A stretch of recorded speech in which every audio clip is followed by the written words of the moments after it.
Hello, my friend. Welcome to Whisper Before Sleep Stories. I'm David, your storyteller, sharing timeless tales from ancient legends and medieval myths to modern-day stories full of feeling. Here, you'll be wrapped in a soothing voice, relaxing sounds, and a calming space that helps you release tension, quiet your mind, and fall into a deep, restful sleep. I hope each story brings you a sense of peace, connection, and a touch of magic for your soul before you close the day. So before you get comfortable, take a moment to like the video and subscribe, but only if you really like what I do here. And if you want, let me know in the comments where you're listening from and what time it is there. Now, turn off the lights, maybe turn on a fan for some soothing noise, and let's go on a journey together tonight. You shuffle slowly along a snow-dusted road, your boots leaving softened prints in powdery white, the kind of snow that doesn't crunch, but instead whispers beneath your steps. A small alpine village lies ahead, nestled at the base of the towering Swiss Alps. It's the kind of place not listed on most maps, tucked away like a secret between folds of mountains and centuries. The houses are timber-framed and low to the ground, with rounded roofs and thick chimneys puffing lazy ribbons of smoke into the frozen morning air. You pass a window where a cat is curled on the sill, purring into a sunbeam that barely filters through frost-glazed panes. Everything here seems paused, not frozen in time, but resting within it. There's a clock tower in the village, taller than any other building, made of aged gray stone. Its surface is softened by lichen and the slow wear of wind, rain, and time. The face of the clock has no numbers, just a circle of hand-carved wooden shapes.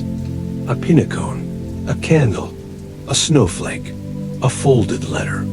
The hands don't move, not even a little. At least, not when you're watching. It doesn't tick ... not like a regular clock. You ask a shopkeeper, an older woman with hands like warm leather and a scarf that smells faintly of nutmeg about the tower. She shrugs. It only counts quiet, she says. And then she returns to arranging oranges in a wooden crate, as if that's all there is to say. You sit on a nearby bench, curious now. It's placed just under the tower, and you can see, up close, how the hands seem frozen mid-moment. A gold one for minutes, a dull iron one for hours. No ticking, no motion. But when a dog barks down the road, and a child answers with a shriek of laughter, you glance up, and the hands shiver, like something resisting motion. You hold your breath and listen. And now, silence. The village stills, a hush settling over the rooftops like a velvet cloth. In that moment of pause, you swear, absolutely swear. The gold hand nudges forward, just one notch. The kind of movement that feels more like a breath than a mechanism. Then the postman slams a door. A kettle whistles in a nearby kitchen, and the hand remains still once more. The bench beneath you is old but solid. You lean back, look up at the clock, and wonder, what kind of invention only moves when the world is quiet? And who made it? A plaque beneath the tower tells you little. Just a name etched in nearly worn-away script. Matchesalder, 1769. You run your fingers over the carving. It's not deeply engraved, but delicate, as if whoever made it didn't want to disturb the stone too much. Like even the act of remembering was supposed to be quiet. A child walks past humming to herself, dragging a stick along the edge of a fence. You wonder if she knows the story, if anyone here truly does. Later, you check into a small inn at the edge of the village, where the walls are thick with woolen tapestries and the beds are covered in patchwork quilts. You ask the innkeeper, a balding man with a soft voice and a mustache that seems too large for his face, about the tower. He smiles faintly and sets a porcelain teacup down beside you. Only ticks during the silence, he says. Mathjus was a quiet man. People say he thought time shouldn't be measured by noise. You ask how long it's been there. Longer than anyone remembers. But that clock's never struck 12. Not once, not even once. Outside, the snowfall deepens. The sky purples toward dusk, and tiny flakes dance under the glow of flickering lanterns. Somewhere deep in the village, you hear the soft toll of a bell, except it isn't from the clock. It's from the chapel up the hill, calling the evening to rest. You lay in bed that night under warm covers, listening. A radiator ticks. A floorboard creaks. The wind gently tests the shutters. But in between, in the still spaces, there's something else. A different kind of ticking. Faint, rhythmic. Not mechanical, but patient. Like a heartbeat from within stone. You open the window slightly, letting the icy air nip at your fingers. And as you watch the tower from afar, the moon high behind it, you think you see the hands shift, just barely. And in that tiny movement is a whisper. Count only the moments that matter. Morning arrives with soft footsteps, sunlight, spilling through thick curtains in golden strips. The scent of baked apples wafting up from the kitchen below, and the muffled sound of someone sweeping the front steps of the inn. The kind of morning that feels like it never intends to rush. You stretch under the quilt, your body still heavy from sleep, and for a moment, you forget where you are. Then you remember the clock, and its strange stillness. You rise, dress in quiet layers, and step out into the cold once more. The snow is untouched in most places, save for narrow paths where carts and feet have worn soft trails. There's a hush to the morning, not the forced kind, but the natural silence of a place that has nothing urgent to say. You return to the base of the tower. The air smells of pine and chimney smoke. There's something about the stones here, how they're stacked with a care that feels more reverent and architectural, as if the builder was arranging them not for a structure, but a sanctuary. There's a door near the side.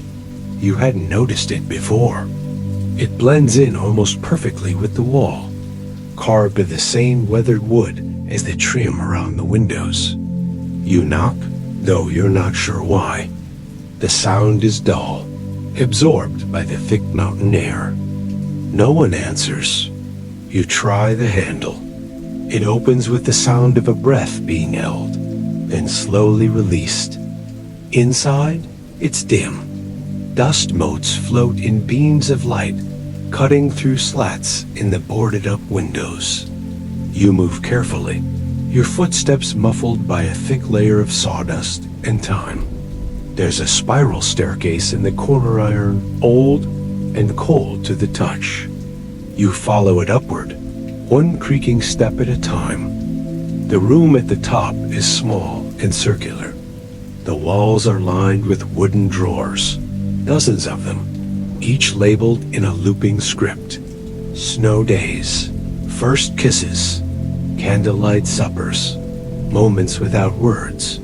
You pause, open one. Inside, there's a tiny mechanism, no larger than a matchbox. Gears, wires, bits of folded paper, a lock of hair, a pressed violet. You feel like you're touching something sacred. This isn't just a clock tower. It's a memory archive. At the center of the room sits the clockwork heart of the tower. Not just gears and weights, but shelves of tiny copper bells, rods of blown glass, and long thread-thin strings stretched across tuning forks. A machine that listens. A machine that waits. And above all this, suspended in a cage of glass and brass, is the main wheel. It's shaped like a snowflake, with 6 arms extending out in precise symmetry. It isn't turning now, but it hums faintly, like it remembers what motion feels like. There's a notebook on the desk nearby. Its cover is cracked, and the spine is held together with twine. You open it gently, and inside are page after page of slanted handwriting. To build a clock that counts silence is to believe silence can be measured, not in absence, but in presence, in what exists when nothing interrupts. You turn the page. Today, it ticked for 12 seconds. The wind paused. No footsteps, no birds. Just the quiet of snowfall landing on the skin of the lake. It was beautiful. Another page. I've installed the moment drawers. I believe now that time is not linear, but woven. It loops back upon itself in stillness. When we are quiet, we remember. And when we remember, we return. The name at the bottom of each entry is the same. Matthias Alder. He wasn't just a clockmaker. He was a listener. A kind of poet in gears and springs.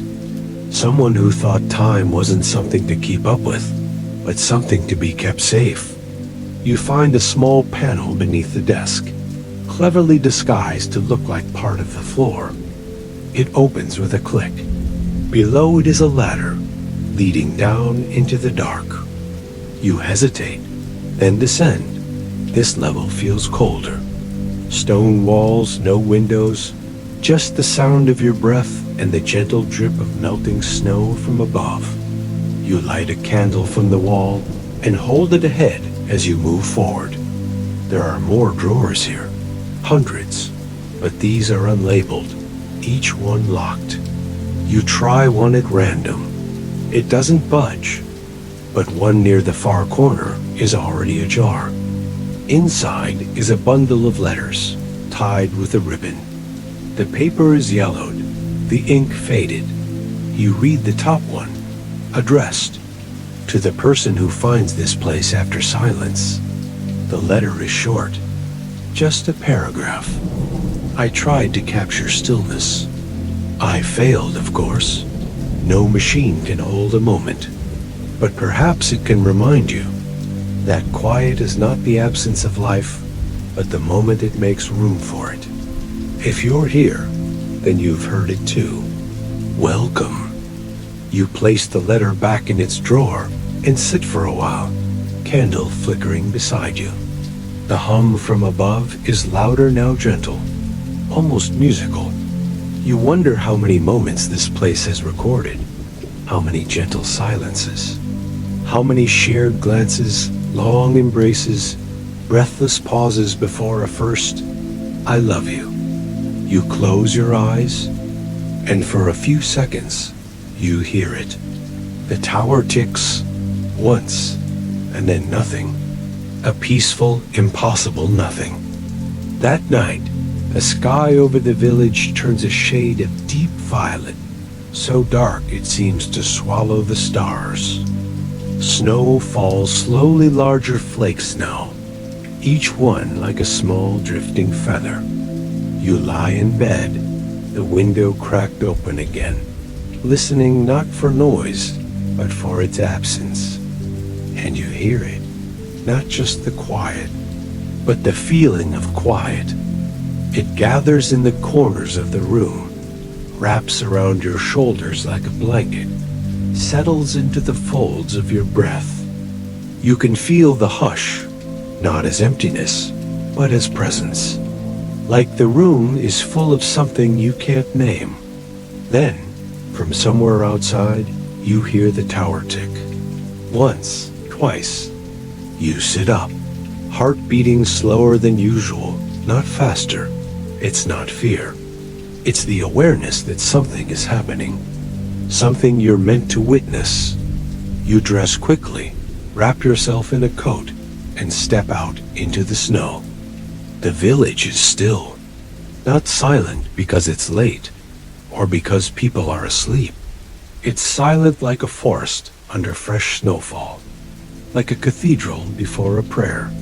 You pass the bakery dark inside. The windows of the cafe are fogged over. A lantern burns in the chapel, but no one moves behind the glass. Even the dogs, usually barking at passing shadows, are nowhere to be heard. And yet, the air is alive with something, a kind of soft expectancy. You stand beneath the clock tower. The hands are moving, slowly but without doubt. The minute hand nudges forward, then the hour, one tick at a time. You don't breathe. You don't dare. You don't want to be the thing that breaks it. A light flickers in the tower window above.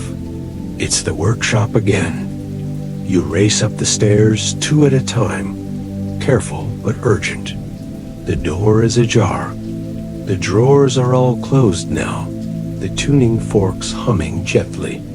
The snowflake wheel spins, not wildly, but in rhythm with a deep, subtle sound that seems to rise from the floor. A vibration, like the village itself, is purring. On the desk, there's something new, an open book. Not the cracked notebook from before, a fresh one. On the first page, in new ink, a message. Tonight, the world held its breath. You run your fingers over the page. It's still wet, but you're alone. You step to the window. Below, the village is covered in silver. Every rooftop, every tree branch. A single candle glows in each window. It's as though someone lit them all at once. You close your eyes and listen. Silence. True silence. So complete, it hums. And then, a low bell. It chimes once, not from the chapel, from the clock tower. Your eyes snap open. You look at the mechanism, but nothing moves. Still, the chime echoes through the walls, through your ribs, through the streets outside. The village lights flicker, not out, just down, like everything is holding still. Then, slowly, as if waking from a spell, the world returns. A door creaks in the distance. A dog whines. A child murmurs in her sleep. And just like that, the ticking stops. You descend the tower, stepping gently, unsure if what you saw was real or imagined. Outside, the air smells sharper, cleaner. There's something different about it. The snow has stopped, and the moon has shifted, now directly behind the clock face, turning it into a halo. You walk back to the inn. Inside, the innkeeper is at the stove, stirring a pot of something warm. He glances at you with soft eyes. "Did you hear it?" he asks. You nod. He just smiles. "We wait for that sound our whole lives, some of us," he says. "Most never hear it. That means you are listening." He pours a cup of something spiced, places it gently into your hands. You sit near the fire, steam curling into the air. "What happens now?" you ask. He shrugs. "No one knows. The last time it rang was over 100 years ago. Some say it only happens when the village is truly at peace. Others think it's just a quirk of old gears. But I saw the light. In the tower." He nods slowly. "So did the baker's daughter once, long ago. She was the only one who believed the clock listened to people.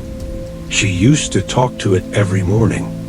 You sip the drink, sweet, heavy with clove and honey. Outside, the snow doesn't fall anymore, but the quiet remains.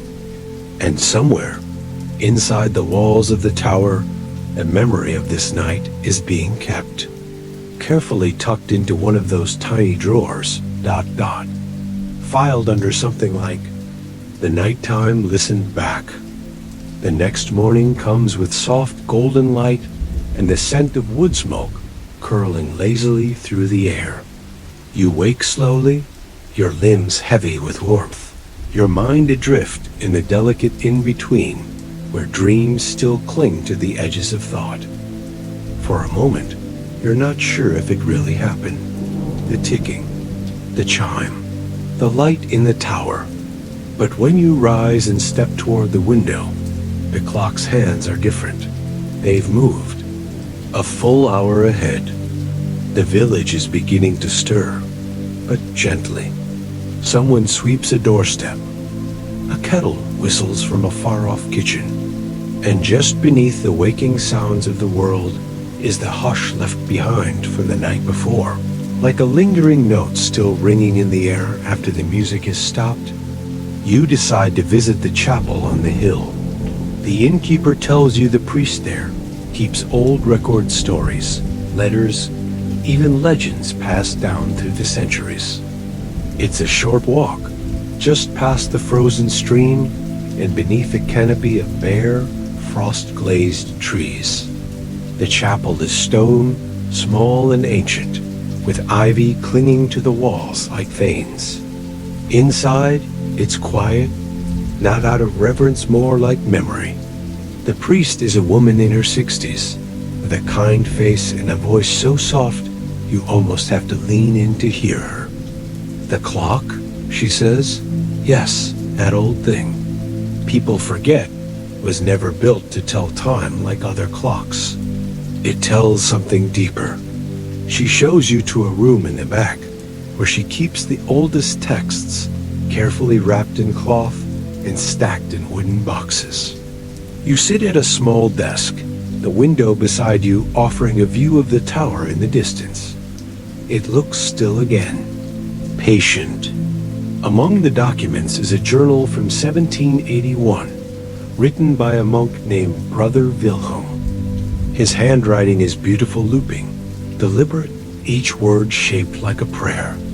Matthias Alder came to the abbey in winter, said he was searching for silence, not escape, but true silence, the kind not found in nature, but in the soul. You turn the page. He studied the patterns of snowmelt, the breath of firelight, even the spaces between words during Vespers. Said there was a music to it, a rhythm that could be kept. Another entry. He built a prototype, not a clock, exactly. More like a memory keeper. Said it would measure not time, but stillness. Moments untouched by chaos. I asked him why. He said, because that's the only time that truly belongs to us. It's the first historical record you've seen that confirms what the villagers only whisper about. And there's more. His invention would not move unless the air around it was quiet, utterly quiet, not only in sound, but in emotion. He believed emotion made noise, even if the room was still. That piece had a frequency. You pause on that sentence. That piece had a frequency. It stays with you, like a soft, looping thought that echoes deeper each time it passes through. You scan further, looking for more. There's a diagram of the first design rough, almost childlike, but intricate. As you walk down the hill, you pass a stone bench with a plaque that reads, "The world speaks loudly, but the soul waits for the quiet." Later that day, back at the inn, you sit in the common room where a few villagers gather. There's tea, laughter, a chessboard with half-finished moves. You bring up the monk's writings. A woman across from you, knitting a scarf from thick blue yarn, speaks up. "My grandmother said something like that once," she murmurs. That the clock was connected to a prayer no one remembered how to say. That if the world ever went still enough to say it again, the clock would know. Someone laughs, gently. Or maybe it just ticks when it feels like it. You smile. But in the quiet between their voices, you remember something else from the journal. Researchers still wonder if Alder's invention was ever more than metaphor. Some say he used frequencies found in glacial caves. Others believe he discovered something old or something not of science, but spirit. To this day, no one knows for sure. Some believe the clock is broken. Others believe it's listening. You finish your tea and walk outside again, the evening just beginning to settle. Lamps flicker to life one by one, painting the streets in amber light. You pass a young girl sitting on a windowsill, humming softly to herself as she watches snow fall past her fingertips.